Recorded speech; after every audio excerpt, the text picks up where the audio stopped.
আসসালামু আলাইকুম। দেখেন, সোজা করে কেল দিয়ে তারপর চষার বীজ লাগানো হয়েছে।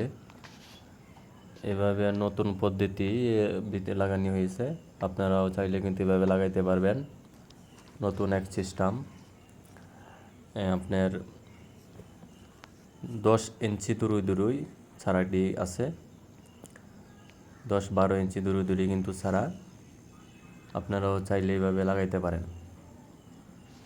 সোজা করে খেলটাকে সোজা করে তারপর পরে হালকা মাটি দিয়ে আগে তারপর লাগানোটা সবচেয়ে উত্তম। দেখেন আপনারা চারাগুলো দেখেন।